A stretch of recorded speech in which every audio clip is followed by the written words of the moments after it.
My name is Morgan Ingram, and I'm 32 years old. 3 weeks ago, I sat at my sister's wedding reception while she stood at the microphone and told 150 people that I'm a single mother nobody wants. The whole room laughed. Not a cruel, roaring laugh, worse. That polite, nervous kind. The kind people give when they know something is wrong but don't want to be the one who stops it. Then my mom leaned over from the head table. Loud enough for every table to hear.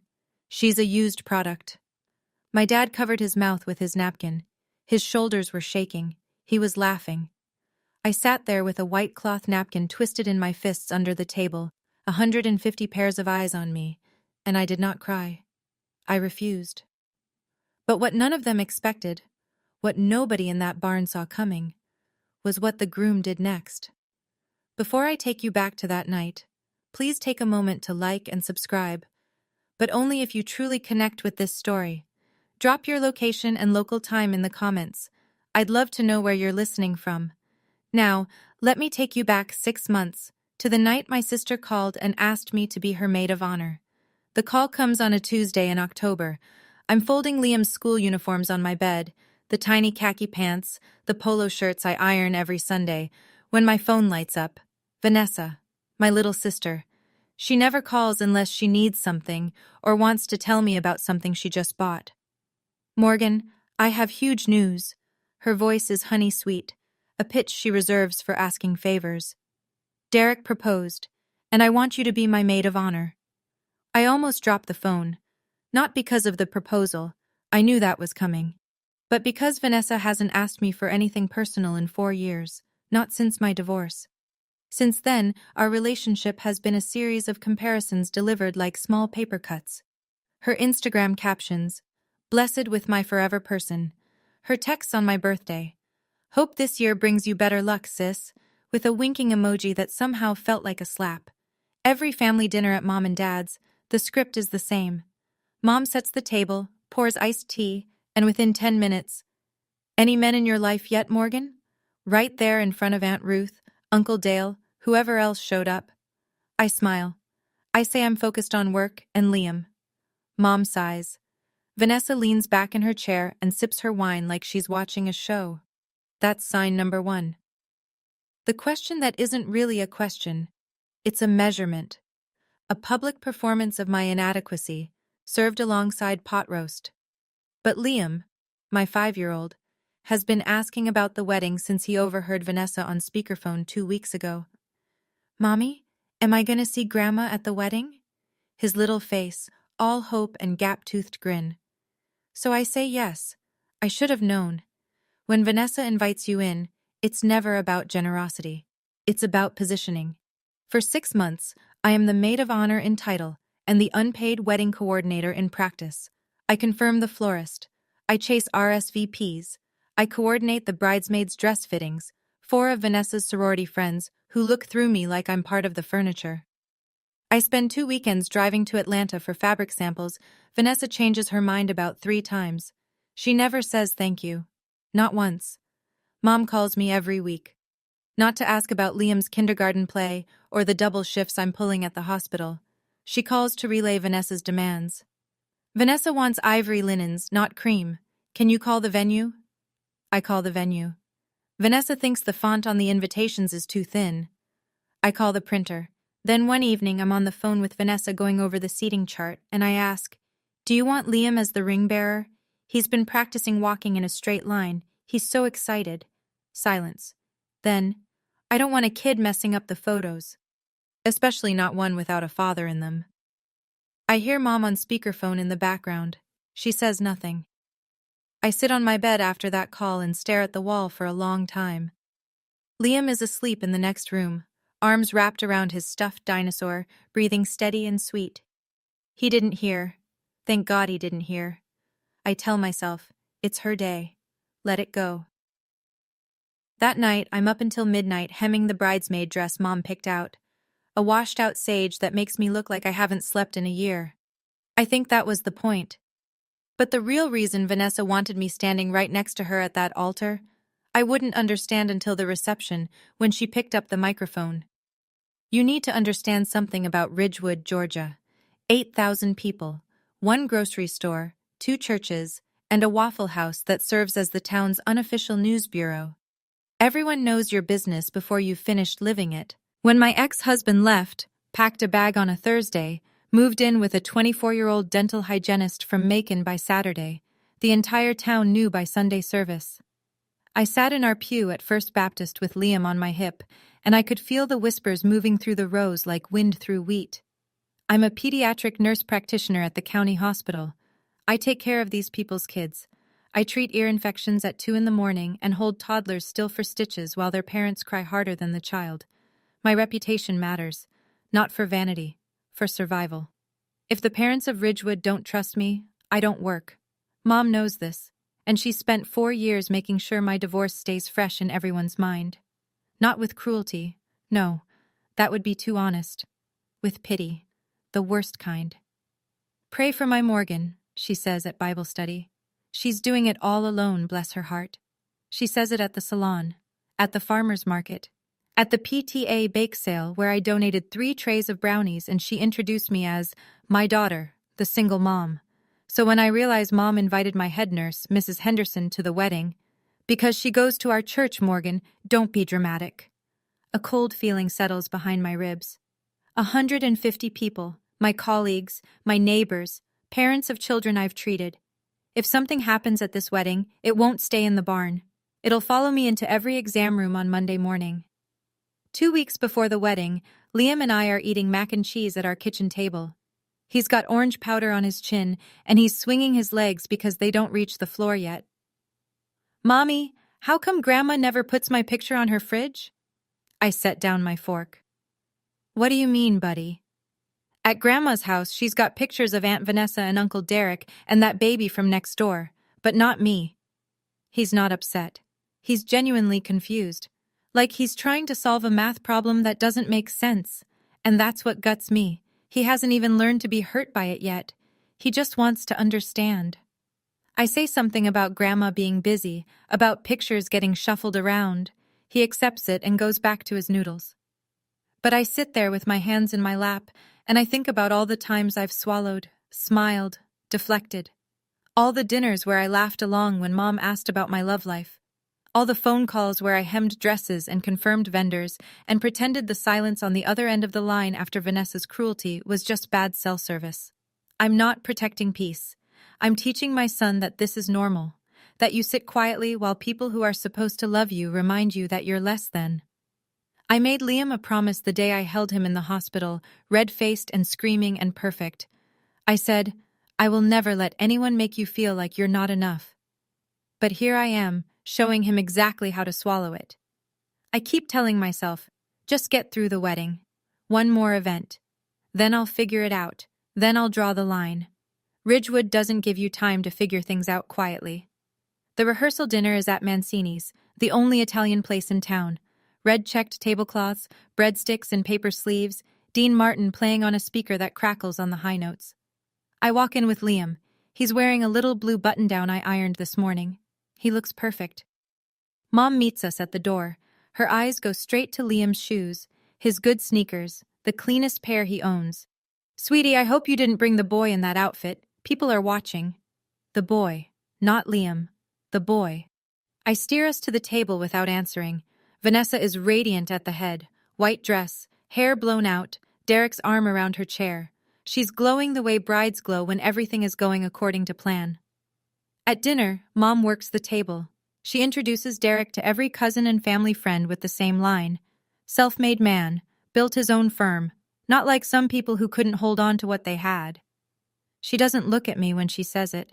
She doesn't have to. Derek's jaw tightens. I catch it. Nobody else does. After dinner, I'm walking Liam to the car when I hear voices from the hallway near the restrooms. Derek's voice, low and hard. Your mom called Morgan damaged goods tonight. That's not a joke, Vanessa. Vanessa's voice, bright and dismissive. She didn't mean it like that. Stop being so sensitive. I'm not being sensitive. I'm telling you. If this happens again tomorrow, I'm not staying quiet. It's my wedding, Derek. It's ours. I pull Liam away before they see me. His hand is small and warm in mine. He's humming a song from school. Derek walked away shaking his head. I should have paid attention to that look on his face. Because 24 hours later, he'd be the only person in that room willing to say what everyone was too afraid to. I'm standing in that hallway, holding my son's hand, hearing Derek argue with my sister about the way my own mother talks about me. And I remember thinking, is this what it's going to be tomorrow? 150 people watching my family remind me I'm not enough? Let me ask you, have you ever walked into a room knowing something bad was about to happen, but you went anyway because you couldn't let go of hope? Tell me in the comments. I read everyone. Wedding morning. I stand in front of my bathroom mirror in a robe, mascara wand in hand, and I give myself the same pep talk I give nervous parents at the hospital. You're going to be fine. Breathe. It's just one day. I drop Liam off at Aunt Ruth's hotel room. Ruth is my mother's older sister, 63, retired high school English teacher, silver bob, reading glasses on a chain around her neck. She's the only person in this family who's never made me feel like a project. She pulls me into a hug at the door, holds it a beat too long. You're stronger than you think, honey. Remember that tonight. I know, Aunt Ruth. No, I mean remember. I don't understand what she means. Not yet. At the bridal suite in the venue, a converted barn with whitewashed beams and Edison bulbs, Vanessa is surrounded by her 4 bridesmaids. They're in matching robes, drinking mimosas, taking selfies. I walk in and the conversation dips for half a second. One of them, Courtney, the maid of honor's unofficial understudy, glances at me with something that might be pity. Vanessa looks up from her phone. Oh, you made it. I thought you might bail. I'm your maid of honor, Vanessa. Right. She turns back to the mirror. I help her pin the veil. My fingers are steady. I step back and look at my sister, 28 years old, radiant, about to marry a good man. You look beautiful, Vanessa. She doesn't look at me. I know. On my way out, I pass Courtney's phone on the vanity, screen lit up. A group chat notification. Can't wait for the speech, lol. I tell myself it's nothing. Bridal party excitement. I tell myself a lot of things. The ceremony is at First Baptist, the same church where I sat alone with Liam after the divorce, pretending not to hear the whispers. I stand beside Vanessa at the altar in that washed-out sage dress, bouquet in both hands, smile fixed in place. This is the job. Stand here. Look happy. Don't draw attention. From the front pew, Mom is dabbing her eyes with a handkerchief, the picture of maternal joy. Dad sits next to her in a suit that's a little too tight, hands clasped, looking at the floor the way he does when he's hoping nobody asks him a question. I find Liam in the 3rd row, perched on Aunt Ruth's lap. He waves at me, small, careful, like he's afraid of getting in trouble for it. I wave back. My chest tightens. The pastor reads the vows. Derek says, I do, with a voice that doesn't waver. Vanessa says it with a smile so perfect it could be in a magazine. But when Derek turns to walk back down the aisle, he catches my eye. Just for a second. And the look on his face isn't joy or relief or excitement. It's something quieter. Something that looks almost like an apology. I don't understand. We file out of the church into late afternoon sun.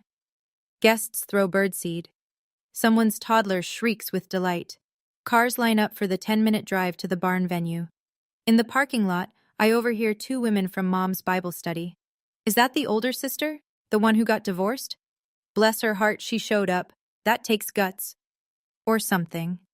They don't know I can hear them. Or maybe they do. I buckle Liam into his car seat and drive to the reception with both hands on the wheel, knuckles white, radio off. The barn is beautiful. I'll give Vanessa that. Fairy lights draped from the rafters. Long oak tables with wildflower centerpieces in mason jars. A DJ in the corner playing Etta James Lowe while guests find their seats. The whole place smells like cedar and expensive candles. 150 people. I scan the room. There's Mrs. Henderson from the hospital, in a floral dress, sitting with her husband at table 12. Mr. and Mrs. Purcell, their daughter Emily had pneumonia last spring, and I stayed on the phone with them until 2 a.m. The Rodriguezes from down the street. Half of Ridgewood, dressed up and waiting to eat prime rib and watch the Ingram family's golden child shine. I'm seated at the maid of honor spot, 3 feet from the speech podium. A microphone stands on the small wooden platform, black and waiting. At the head table, Vanessa is tucked into Derek's side, laughing with the best man. She keeps glancing at me. Quick looks. The kind a cat gives a mouse before it gets bored of playing. Derek is not laughing. He's tapping his fingers on the table. Index, middle, ring, index, middle, ring. A rhythm I've seen before. At the rehearsal dinner, right before the argument with Vanessa. The best man gives his toast first. Something about Derek's college days, a fishing trip, a joke about his terrible cooking. The room laughs warmly. Easy, normal. Then the MC steps up to the podium. And now, a speech from the maid of honor, the bride's older sister, Morgan. I push my chair back, but before I can stand, Vanessa is already up, already moving, already reaching for the mic with her manicured hand. Actually, she says into the microphone, her smile wide and bright, I'd like to go first. The room settles. I sit back down. My hands find the napkin in my lap. Vanessa holds the microphone like she was born with one in her hand. I want to talk about my big sister tonight. She turns toward me, and the fairy lights catch the crystals on her veil. Every eye in the barn follows. Growing up, Morgan was the one everyone expected great things from. She pauses, lets it land. Straight A's, scholarships, the first Ingram to go to college. A few people nod. Mr. Purcell raises his glass. Mrs. Henderson smiles at me from table 12. I feel heat creeping up my neck, but I smile back, because that's what you do. Morgan was supposed to be the one who made it. Was. Past tense.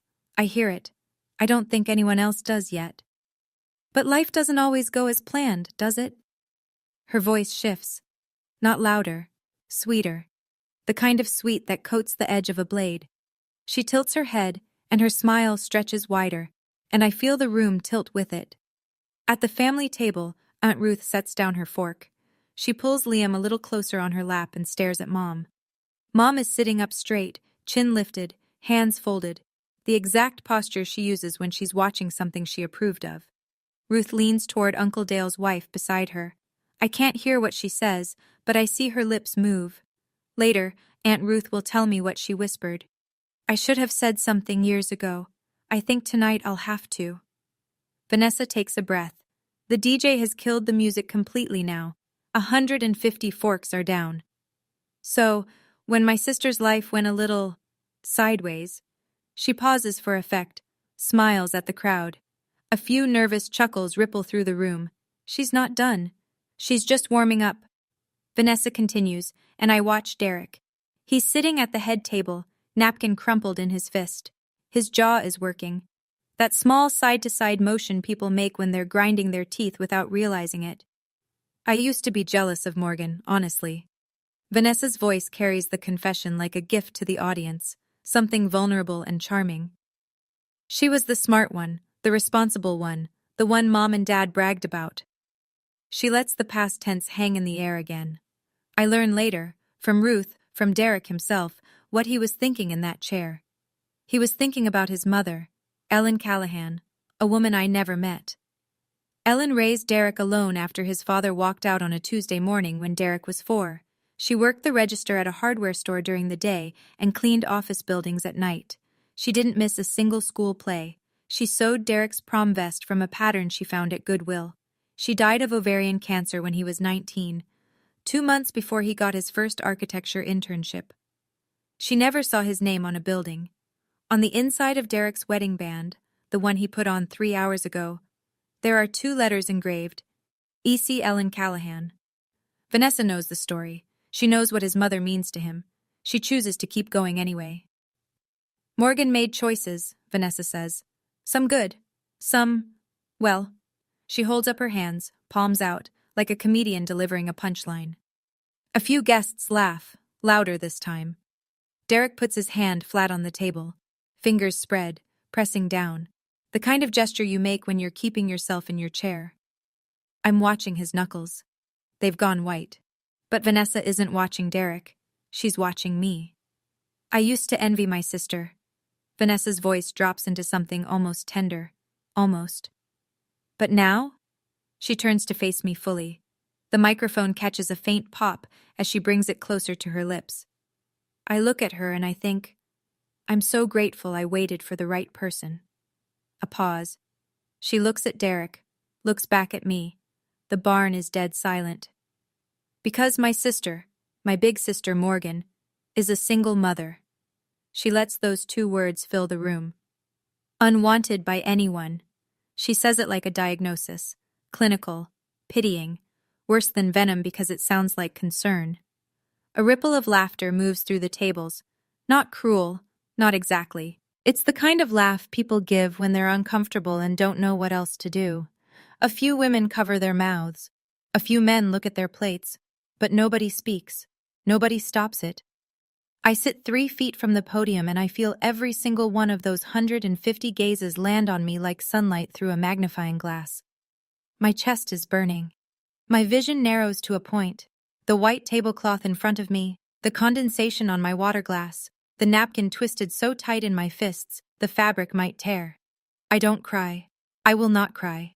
I've been crying in private for 4 years. I will not give this room the satisfaction of watching me break in public. The DJ booth is dark. The fairy lights suddenly feel garish. The cedar and candle smell of the barn is cloying and thick. And then, from the head table, from the exact spot where my mother is sitting in her champagne-colored mother of the bride dress, comes the sentence that changes everything. Mom leans sideways toward the woman sitting next to her. Mrs. Patterson, her oldest friend from church. She doesn't whisper.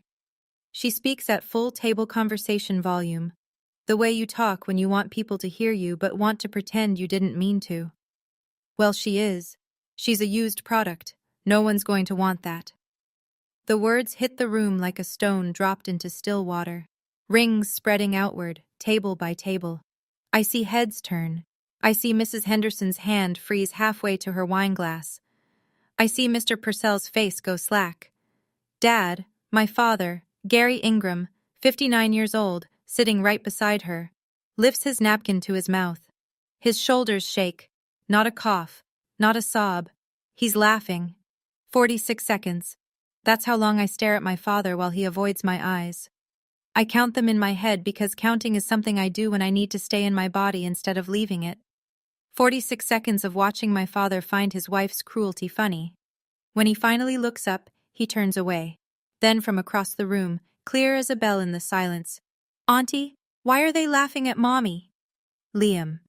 Standing on Aunt Ruth's lap, one hand on her shoulder, his little face turned toward the head table with absolute confusion. Not hurt? Not yet. Just bewildered. The honest, unfiltered bewilderment of a child who doesn't understand why adults are being mean to his mother. Ruth pulls him close. Her face is flushed. Not embarrassment. Fury. She stares at Mom across the barn with an expression I've never seen on her face in 32 years. My son's voice hangs in the air. And then I hear it. The sharp, unmistakable sound of a chair scraping against the wooden floor. It's not me. I haven't moved. Derek pushes back from the head table. He stands, 6'1", gray vest, white shirt rolled to the forearms. And for a moment, nobody understands what's happening. The best man half rises, confused. A groomsman reaches for Derek's arm. Derek shakes it off without looking. He walks around the table. Not fast, not slow. The deliberate stride of a man who has made a decision and is not interested in being talked out of it. Vanessa is still holding the microphone. "Babe, what are you?" Derek reaches her. He doesn't grab the mic. He extends his hand, palm up, the way you'd ask someone for a set of car keys. Patient, certain. Vanessa blinks, looks at his hand, looks at his face. Whatever she sees there makes her let go. The mic transfers between them without a sound. Derek steps up to the podium. He adjusts the stand. He looks out at the barn, at the fairy lights and the mason jars and the 150 people frozen in their seats like a photograph. "I need to say something." His voice is even, no tremor. "And I need everyone in this room to hear it." Mom's mouth twitches into a nervous smile. She thinks he's about to smooth things over. A joke, a toast, something to move the night along. Vanessa sinks into her chair at the head table. She's still smiling, but her eyes are darting. Left, right, left. The way a person's eyes move when they're calculating how bad this is about to get. Dad puts his napkin down. I sit in my chair, hands in my lap, heart slamming, and I have no idea what's coming. Nobody does. My mother, Derek says, was named Ellen Callahan. He's not looking at Vanessa. He's not looking at me. He's looking straight ahead, at a point above the back tables, the way someone looks when they're trying to hold themselves together. My father left when I was 4. She raised me alone. She worked 2 jobs. She never missed a school play. She sewed my prom vest from a pattern she found at Goodwill. He pauses. She died of cancer when I was 19. She never got to see me graduate. The barn is so quiet I can hear the ice shifting in the water pitchers. She was a single mother. His voice doesn't crack, but it thickens. She was, by the definition used in this room tonight, a used product. He turns to Mom, looks her dead in the eyes. Mrs. Ingram, you just called every single mother in this room, including the woman who made me the man your daughter wanted to marry, a used product.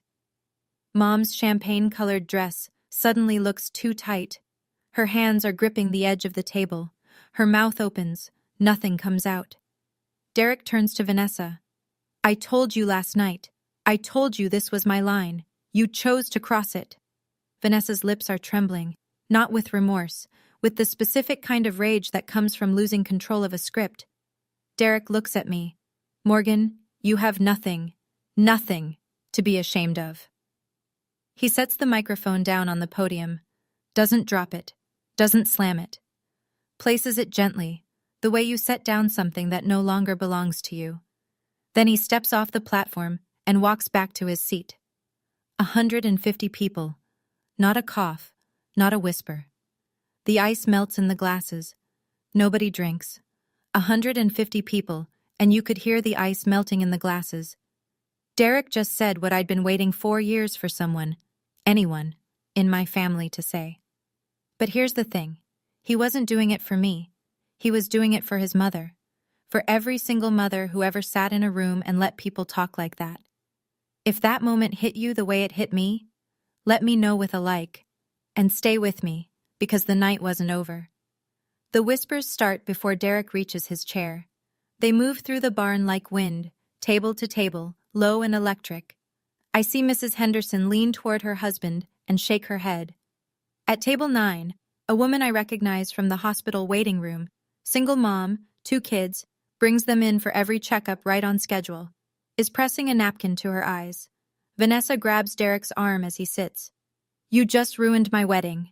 Her voice is a hiss, meant only for him, but in the rigid silence of that barn, it carries 3 tables deep. Derek doesn't lower his voice. No, you ruined it when you used your speech to humiliate your sister. Mom is on her feet. She smooths her dress, lifts her chin, and addresses the room with the exact tone she uses to manage the annual church bake sale. Everyone, please, let's move on. Time for the cake, I think. Her voice cracks on cake. Nobody moves toward the dessert table. I'm still sitting. My hands are still in my lap. The napkin is a wrung-out rope in my fists. My heartbeat is so loud in my own ears I can barely hear the whispers. Then I look across the room at Liam. He's on Aunt Ruth's hip now. His eyes are round and serious and locked on me. He raises one small hand and waves. It's okay, Mommy. 3 words from a 5-year-old, and something in my chest unlocks. Not breaks, unlocks. Like a door I've been leaning against for 4 years finally swinging open because I stopped pushing. I put the napkin down. I flatten my palms on the table, and I stand up. I don't go to the podium. I don't pick up the microphone. I stand at my seat, shoulders straight, and I speak clearly enough for the barn to hear. I'm not going to make a scene. This is Vanessa's wedding, and I respect that. My voice sounds strange to me, calm and level, like someone else is using my mouth. The voice I use at 3 a.m. when I'm talking a panicked parent through a febrile seizure. But I want to say this once, clearly, so there's no misunderstanding. The barn is completely still. I am a single mother. I work 60 hours a week taking care of other people's children when they're sick and scared. I pay my own rent. I raise my son. I have never asked anyone in this family for a single dollar. I turn to my mother. She's standing behind her chair, gripping the back of it, knuckles matching the white linen. You can call me whatever you want, Mom, but my son is sitting right there. I point to Liam, still in Aunt Ruth's arms. And he just heard his grandmother call his mother a used product. Mom's mouth opens. I keep going. So this is the last time I sit at a table where my son learns that the women in his family believe a woman's value expires when her husband leaves. I look at Dad. He's staring at his plate. Fork and knife perfectly parallel. The posture of a man who has spent his whole life hoping the storm passes over him. And Dad, I saw you laugh. He doesn't look up. His shoulders curve inward, like he's trying to make himself smaller. I'm going to take my son home now. You won't need to worry about us at the next family dinner. There won't be one. I'm walking toward Liam when Aunt Ruth stands up. She hands Liam gently to Uncle Dale's wife, straightens her cardigan, and speaks in the voice that kept 30 years of high school sophomores in line. Clear, measured, absolute. Diane, Mom freezes. Before you let your daughter walk out that door, maybe the people in this room should hear one more thing. Ruth, don't. Morgan's ex-husband didn't just leave. Ruth's voice fills the barn the way a teacher's voice fills a classroom. No microphone needed. He had an affair. And the woman he had an affair with? Diane introduced them, at her own dinner table because she thought Morgan's husband deserved someone more agreeable. The gasp isn't dramatic. It's worse. It's a collective intake of breath, 150 people understanding something at the exact same time. I hear a fork clatter onto a plate. Someone whispers, "Oh my God." Mrs. Henderson closes her eyes and shakes her head slowly. Mom's face goes through 3 colors in 5 seconds. Flush, white, gray. Her mouth works but nothing comes out. She can't deny it. Ruth was at that dinner. Ruth watched it happen. So before you call my niece a used product, Ruth says, each word landing like a gavel, maybe ask yourself who damaged the product in the first place. Ruth walks to Liam, lifts him from Dale's wife's lap, and carries him to me. She puts him in my arms, his warm, solid weight against my chest, his little hands gripping my sage dress. Go home, honey, Ruth says. She squeezes my arm. You've done enough. I hold my son. I look at the barn one last time. The fairy lights, the mason jars, my mother's stricken face, my sister's ruined mascara, my father's empty chair. He's already gone to the parking lot. I nod to Derek. I nod to Ruth. I walk out. Liam falls asleep in the car before I pull out of the gravel lot. His head tips sideways in his car seat, mouth open, breathing steady. He smells like cake frosting and grass. I drive home in silence. No radio, just the sound of tires on asphalt and the frogs in the ditches along Route 12. When I carry Liam inside and lay him in his bed, he doesn't stir. I pull the dinosaur blanket to his chin and stand there in the dark for a long time, still wearing the sage dress, still smelling like cedar and candle wax from the barn. My phone buzzes on the kitchen counter. 7 missed calls from Mom, 3 from Vanessa, 0 from Dad. I turn it off. For the first time in 4 years, my chest feels light. Not happy, light. Like someone cut the straps on a pack I've been carrying uphill. This is what I learn later, from Aunt Ruth. That night, in the bridal suite at the Ridgewood Motor Lodge, there is no honeymoon tenderness. Derek sits on the edge of the bed, still in his dress shirt, cuffs unbuttoned. I warned you. His voice is quiet, tired. I told you. If you used that speech to hurt Morgan, I wouldn't be silent. Vanessa is pacing. Mascara tracks on her cheeks. It was a joke. You humiliated me at my own wedding. Your mother introduced another woman to your sister's husband, and you used your wedding to mock Morgan for the result. He looks at her. That's not a joke, Vanessa. That's cruelty. So what are you saying? I'm saying we start counseling before we unpack a single box, or we're going to have a very short marriage. You can't be serious. I love you, but cruelty is not a family tradition I'm signing up for. Sunday morning. I sit at my kitchen table with coffee and my laptop, and I write an email. Not a text. Mom can twist a text in a phone call. Not a phone call. Mom can perform on the phone. An email. Written, documented, clear. To Diane Ingram, Gary Ingram, Vanessa Callahan. I am establishing a boundary. I will not be attending family events or accepting phone calls until each of you has acknowledged, in writing, what happened at the wedding and committed to treating me and Liam with basic respect. This is not negotiable. I love you. But I will not teach my son that love means accepting humiliation. Morgan. I read it 3 times. I press send. Then I block Mom's number. I block Vanessa's. I keep Dad's. One chance, I think. Just one. I call Aunt Ruth. She picks up on the first ring. I was waiting for this call. Thank you for last night, I say. For saying what you said. Ruth is quiet for a moment. I should have done it years ago, honey. Your mother has controlled this family with shame for far too long. I watched her do it to you, and I told myself it wasn't my place. That was cowardly. It wasn't cowardly. You were trying to keep the family together. And look where that got us. We're both quiet. Liam runs through the kitchen in his pajamas chasing the cat. Normal Sunday sounds. Monday. I call the hospital and ask for 3 personal days. Mrs. Henderson picks up the extension herself. She never does that. Morgan, take whatever you need. Her voice is firm and kind, the way she talks to new nurses on their first hard shift. What I saw at that wedding, nobody deserves that. I say thank you. I hang up. I sit on my porch and watch the birds. Mom goes into damage control Monday morning. She calls Aunt Ruth first. You had no right to say that in front of everyone. Mom's voice, according to Ruth, is shaking. Not with remorse, but with the fury of a woman whose carefully curated image has been stripped in public. Ruth doesn't raise her voice. She doesn't have to. You had no right to destroy your daughter's marriage and then shame her for the wreckage, Diane. That's what I said. That's what happened, and 150 people heard it. Mom hangs up. By Wednesday, Mom tries her Sunday playbook, the one that's worked for 30 years in Ridgewood. She shows up at Bible study with fresh banana bread. She sits in her usual pew. She approaches Mrs. Carter, the head of the women's ministry, with her best, can you believe this family drama smile. Ruth has always been dramatic, Mom tells Mrs. Carter. Morgan's always been sensitive. You know how divorce makes people. Mrs. Carter, 68, grandmother of 4, veteran of every church committee since 1997, folds her hands. Diane, I think you should step back from the committee for a while. People are talking. Talking about what? About what you said, at the wedding, in front of everyone.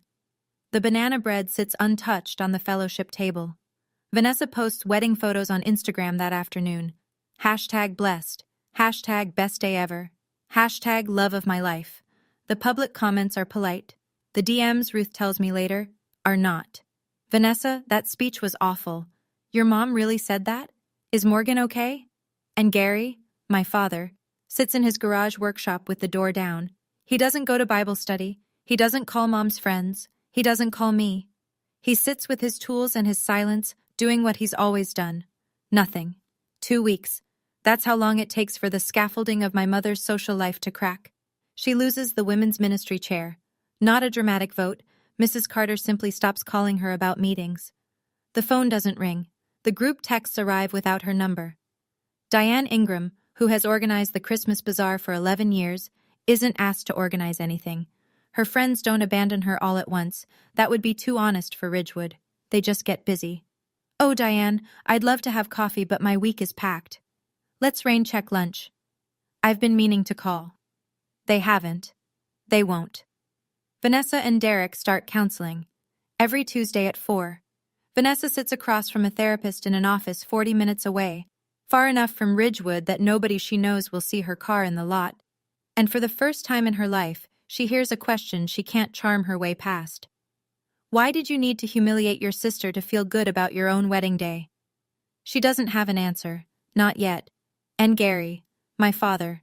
A Tuesday night, 2 weeks and 1 day after the wedding. My phone buzzes. A text message. Not a call. A text. Because Gary Ingram has never known how to say hard things out loud. I'm sorry I laughed. I was a coward. I've been a coward your whole life. 12 words. I read them sitting on my porch in the dark, Liam asleep inside, crickets in the yard. I don't reply. Not tonight. I save the message. I set the phone face down on the railing. I sit there until the mosquitoes drive me inside. 3 days later, I'll know what to say. But not yet. Some things need time to be real before you respond to them. On a Thursday night, after Liam's bath and 2 readings of Goodnight Moon, I sit on my back porch with a glass of water and the silence of a house that belongs only to me. I'm not angry. That surprises me. I expected rage, the kind that keeps you up pacing, replaying, rehearsing arguments with people who aren't there. But what I feel is something quieter and older. It's grief. I didn't lose my mother at that wedding. I lost her 4 years ago, the day she called after the divorce and said, "You embarrassed this family."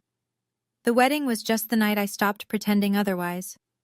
I think about Ellen Callahan, Derek's mother, a woman I'll never meet, who raised a son alone in a town that probably talked about her the same way Ridgewood talks about me.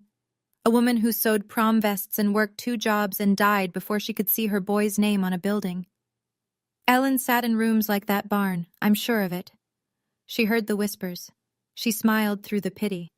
And she raised a man who stood up in front of 150 people on the biggest day of his life and said, "My mother was not a used product. If Ellen could raise a man like that alone, I can raise Liam." I pick up my phone and reply to Dad's text. I don't write a speech. I don't explain my feelings. I write what I mean. Thank you for saying that, Dad. When you're ready to show it, not just say it, I'll be here. I press send. I set the phone down. I go inside and check on Liam. He's asleep with one arm thrown over his dinosaur, the nightlight making constellations on his ceiling. I close his door softly and go to bed. 3 weeks after the wedding, Derek calls. "Can I buy you a coffee? Just to talk. Broad daylight, public place." We meet at Cup and Saucer on Main Street, the cafe with the crooked awning and the best lemon muffins in the county. It's a Tuesday afternoon. 3 other tables are occupied. A retired couple, 2 high school girls with laptops, a man reading the newspaper. Derek is already there when I arrive, hands around a black coffee, still in his work clothes. "I'm not here to apologize for Vanessa," he says. "That's her job." "I know. I'm here because I want you to know, what I said at the wedding wasn't a performance. My mom is the reason I'm sitting here." And hearing someone use those words, he stops, looks at his cup. "I couldn't sit there." "You didn't have to do that. It was your wedding day." "That's exactly why I had to. If I can't stand up for what's right on the biggest day of my life, when will I?" I nod. We sit with that for a moment. "How's Vanessa?" "In therapy, angry, confused." He turns his cup in a slow circle. "But she's showing up. That's a start." "Is it enough?" "I don't know yet." He says it honestly, without drama, without performance. Just a man sitting with uncertainty and choosing not to pretend he has answers he doesn't. We finish our coffee. He asks about Liam. I tell him about kindergarten, about the science project with the bean plants, about Liam's new obsession with fire trucks. Normal things, small things, the kind of things people share when they respect each other. He picks up the check. I let him. I drive to Liam's school and I'm 7 minutes early for pickup. First time in months. 2 months later, my kitchen is quieter. Not lonely. Quieter. There's a difference. No more Sunday calls from Mom with vendor demands or passive-aggressive prayer requests. No more Tuesday texts from Vanessa comparing milestones. No more holiday dinners where I sit in the chair closest to the door, smiling until my face hurts. The silence used to terrify me. Now it sounds like my own breathing. Liam stops asking about Grandma. Not because he's forgotten, because our apartment is full enough without the question. He has me. He has Aunt Ruth, who drives over every Saturday morning with a Tupperware of peach cobbler and stays until lunch. One Saturday, while Ruth and I are drinking coffee on the porch and Liam is building a Lego tower on the living room floor, he looks up and says, "Grandma Ruth, can you help me?" Ruth sets down her mug. Her eyes fill. She's on the floor beside him in 3 seconds, snapping bricks together, pretending she's not crying. "He called me Grandma Ruth," she tells me later, drying her eyes with the back of her hand. "I've been waiting for that my whole life." At work, Mrs. Henderson calls me into her office on a Monday morning. I assume it's a scheduling issue. She closes the door. "We're promoting you to charge nurse, effective next month." I stare at her. What? "You've always been leadership material, Morgan. You just needed to stop letting other people's opinions hold you back." I drive home with the windows down and the radio playing something with a guitar. Liam is at Ruth's. The sun is hitting the hood of my car in that golden late afternoon way that makes even Ridgewood look beautiful. I'm not happy yet. I'm something better. I'm steady. Saturday afternoon. The town park. 2 swings, a slide, a sandbox that smells vaguely of cat. Liam is hanging upside down from the monkey bars, shirt riding up, ribs showing, laughing at the sky. He drops down, runs to me, sneakers slapping the rubber mat. Mommy, Tommy at school said I don't have a real family because I don't have a dad. I kneel, eye level. His face is serious. Not sad, not angry. Serious. The face of a 5-year-old working through a problem. What did you tell him? Liam thinks about it, pushes his hair out of his eyes. I told him my mom is a nurse and she takes care of sick kids all day, and then she comes home and takes care of me. And that's a real family. I pull him into a hug, press my face into his hair. He smells like sunscreen and playground dirt and the strawberry shampoo I buy in bulk from the drugstore. I don't cry. I smile into the top of his head where he can't see. He didn't learn that from a textbook. He didn't hear it on television. He learned it from watching me show up. Every morning, every bedtime, every 2 a.m. fever, every mac and cheese dinner at our kitchen table for 2. When I let go, he's already looking at the swings. Push me? Yeah, buddy, I'll push you. I stand and follow him across the playground. The afternoon light is warm. A woman walking her dog nods at me as she passes. Not the old Ridgewood nod, the one soaked in pity and gossip. Just a nod. Neighbor to neighbor. Equal. Behind us, the monkey bars cast long shadows across the rubber mat. Liam climbs into the swing and holds on tight. Higher, Mommy. I've got you. I used to think boundaries meant losing people. Turns out boundaries just show you who was never really there. My mom hasn't apologized. She sends a card on Liam's birthday. No note inside, just her signature. I put it on the fridge for a day, then recycle it. Liam doesn't ask where it came from. Vanessa sent one text, 6 weeks after the wedding. You know I didn't mean it like that. I read it. I didn't respond. If she ever figures out what she meant, she knows where to find me. Dad texts once a week now. Short things. Hope you're well. Liam's school picture was nice. Got a good price on that furnace filter you mentioned. He's trying. Small, clumsy, insufficient trying. But it's the first time in 32 years my father has reached for me instead of away. So I'm watching. I haven't closed that door. Derek and Vanessa are still together, still in counseling. She doesn't call me. Derek and I exchanged one more coffee. Same cafe, same table, where he told me she cried in therapy for the first time. I don't know if they'll make it. But that's their story, not mine. And me? I go to work. I pick up my son. I sit on my porch with a glass of water, and I watch the fireflies come out over the yard, and I don't wonder anymore if I'm enough. Because a 5-year-old boy sat in a room full of adults who were laughing at his mother, and he didn't look away. He didn't cry. He just asked why. If my son can do that at 5, I can do anything. That's where the story ends. But if it resonated with you, I'd love to hear yours. If you sat through this whole story, thank you. That means more than you know. Now I have a question, and I want you to be honest. If you were sitting in that room and you heard someone call a mother a used product, would you have spoken up, or would you have stayed quiet? Drop a 1 in the comments if you would have spoken up. Drop a 2 if you're honest enough to admit you might have stayed silent. There's no wrong answer. Both take courage, 1 in the moment, 1 in the mirror. And if this story reminded you of someone who needs to hear it, a friend, a sister, a mother doing it alone, share it with them. Sometimes knowing you're not the only one is enough to keep going. More stories are waiting for you in the description below. I'll see you in the next one.